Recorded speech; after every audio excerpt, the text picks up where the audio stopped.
வயிற்றில் இருக்கிற புண்ணு அது எப்பேற்பட்ட புண்ணாக இருந்தாலும் ரெடி பண்ணிடலாம். சில பேருக்கு வயிற்றில் புண்ணாச்சுன்னு சொல்லிட்டு உதடெல்லாம் வந்து ரெட் ரெட்டாக இருக்கும். ஓகேங்களா? அதில் வயிற்றில் புண்ணு இருந்தால் தான் வாயுவில் இந்த எஃபெக்ட் வந்து உதடெல்லாம் புண்ணாயிடும். அவங்களுக்கு வந்து ஒன்று சோத்து கத்தால டெய்லியும் சாப்பிட்லாம்.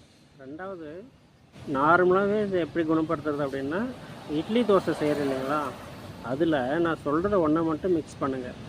இந்த முளை கட்டிய வெந்தயத்தை முளை கட்டிடுங்க. கட்டிட்டு அதை என்ன பண்ணுங்கள், காய வச்சுடுங்க. எப்படி 2 days ஆகும் முளை கட்டுறதுக்கு, காய வச்சுடுங்க. அந்த முளையெல்லாம் உதிர்ந்துடும். அதை என்ன பண்ணுங்கள், ஊற வச்சு நைஸாக அரைச்சி அந்த தோசை மாவு இட்லி மாவு இருக்கு இல்லைங்களா, அதிலே மிக்ஸ் பண்ணி தோசை சுட்டு சாப்பிடுங்க. இல்லை இட்லியே செஞ்சு சாப்பிடுங்க. இப்படி செஞ்சு சாப்பிட்டு வந்தீங்கன்னா ஒரு 10-15 நாளில் கிளியராக வந்து புண்ணெல்லாம் காஞ்சிடும், ரெடி ஆகிடும். இது வந்து ஈஸியான மெத்தடு. ஏன்னா இட்லி தோசை சாப்பிட்ற மாதிரி தான் இருக்கும், ஆனால் புண்ணும் குணமாயிடும். ஓகேங்களா?